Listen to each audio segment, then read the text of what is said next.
डंडी के किनारे आम और इमली के पेड़ों से घिरा एक मैदान अपनी घनी छाया में राहगीरों के आकर्षण का केंद्र था। मोहन प्रतिदिन इसी पगडंडी से अपने गधे पंचकल्याणी के साथ उसकी पीठ पर कपड़ों की गठरियां लादे गुजरता था। मैदान के एक वृक्ष के नीचे गुरु सत्यमूर्ति बच्चों को पढ़ाते थे। गांव के बच्चे खिलदंड स्वभाव के होते हैं। उनकी कक्षा में एक विद्यार्थी न केवल शरारती था बल्कि कुछ उद्दंड भी था।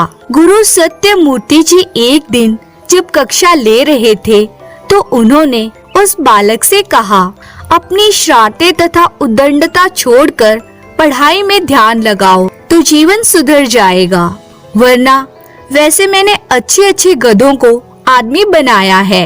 पगडंडी से गुजरते मोहन के कानों में गुरुजी का अंतिम वाक्य पड़ा, मैंने अच्छे गधों को आदमी बनाया है। अब धोबी मोहन सोच में पड़ गया। उसके दिमाग में खलबली मच गई। उसने सोचा, यदि मेरा गधा पंचकल्याणी आदमी बन जाए तो हम दोनों मिलकर अधिक कपड़े धो सकेंगे और कपड़े अधिक धुलेंगे तो पैसे भी अधिक मिलेंगे। यदि ऐसा हो गया तो मैं धोबी से सेठ बन जाऊंगा। गांव वाले मेरे भाग्य पर ईर्ष्या करने लगेंगे, किंतु क्या ये संभव है? लेकिन गुरुजी तो कह रहे थे। ठीक है, मैं अपने मित्र राम से पूछता हूँ, वह सही सलाह देगा। वे अपने मित्र राम के पास चल पड़ा और उससे पूछने लगा। राम उसकी बात सुनकर उसके भोलेपन पर मुस्कुरा पड़ा। उसने कहा, मित्र, ये संभव नहीं। किंतु मोहन अपनी बात पर अड़ा रहा। उसने कहा, मित्र, गुरुजी ऐसा कह रहे थे और गुरुजी कभी झूठ नहीं बोलते। वे अवश्य ही ऐसी कोई विद्या जानते हैं जिसके द्वारा गधे को आदमी बनाया जा सकता है। उसके मित्र राम ने अपने तर्कों द्वारा मोहन को बहुत समझाने का प्रयत्न किया, पर सब बेकार। मोहन अपने गधे पंचकल्याणी को लेकर गुरुजी सत्यमूर्ति के घर पहुंचा। सत्यमूर्ति ने मोहन से गधे पंचकल्याणी के साथ आने का कारण जाना तो उन्होंने उससे कहा, वे ऐसी कोई विद्या नहीं जानते। लेकिन गुरुजी, आप अपनी कक्षा में एक छात्र से कह रहे थे कि मैं गधों को भी आदमी बना सकता हूँ। अरे वो तो मैं इस प्रकार छात्र को धमकी दे रहा था ताकि मार के डर से वह पढ़ाई में मन लगाने लगे।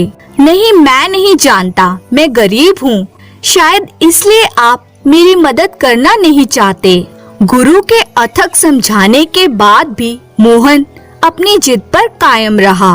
उसे पूरा विश्वास था कि गुरुजी यह विद्या जानते हैं, किंतु उसकी मदद करना नहीं चाहते।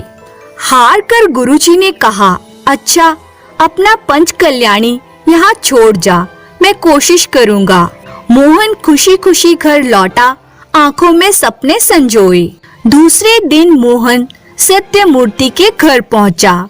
उसने गुरुजी से पूछा कि क्या उसका पंचकल्याणी आदमी बन गया है। सत्यमूर्ति ने उससे कहा, हाँ मोहन, तुम्हारा गधा पंचकल्याणी बहुत बड़ा आदमी बन गया है। कहाँ है गुरुजी? पास ही के गांव में, वे वहाँ का मुखिया बन गया है, वहाँ जाकर उससे मिल लो। मोहन तुरंत उस गांव की ओर चल दिया। उसने देखा एक हट्टा कट्टा आदमी कुछ लोगों से घिरा उनकी बातें सुन रहा है और आवाज में रौब था। उसने समझ लिया वही गांव का मुखिया है, इसलिए गांव वासी आदर की मुद्रा में खड़े थे। मोहन का हृदय खुशी से झूमने लगा। उसने सोचा, अभी मेरा पंचकल्याणी लोगों की समस्या से उलझा हुआ है। जब वे मेरी ओर देखेगा तो दौड़कर मेरे पांव छुएगा और क्यों न वह सम्मान देगा मुझे। आखिर मैंने ही इस गधे को गधे से आदमी बनवाया है।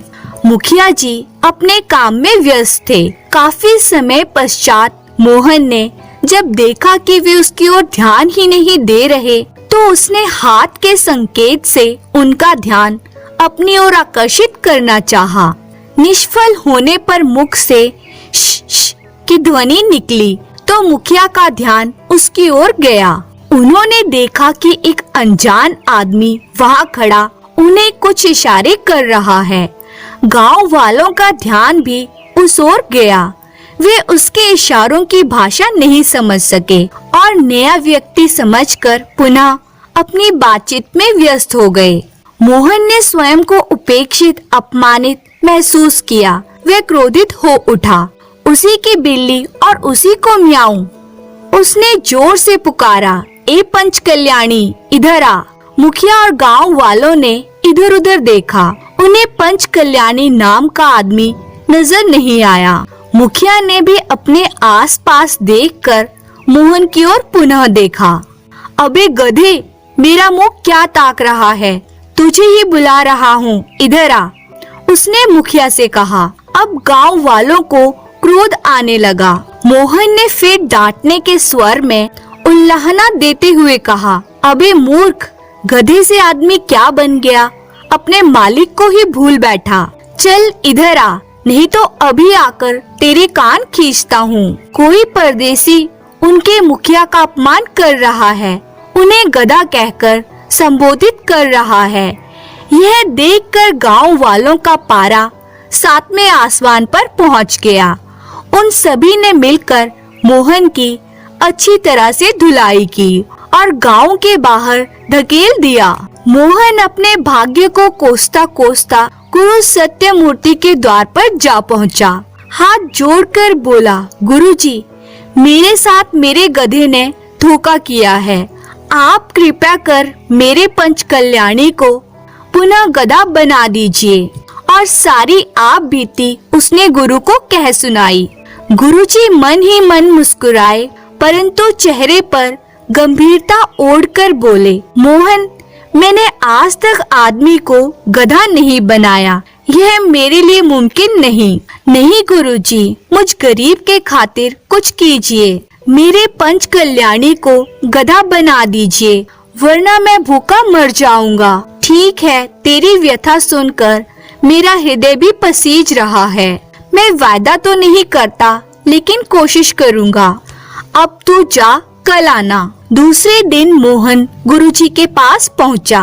पंच कल्याणी जो उनके घर के पिछवाड़े में बंधा था, उन्होंने उसकी डोर खोलकर मोहन के हाथों में थमा दी। मोहन कृतज्ञता से गुरुजी को धन्यवाद करता है और खुशी खुशी अपने गधे को लेकर घर चला जाता है।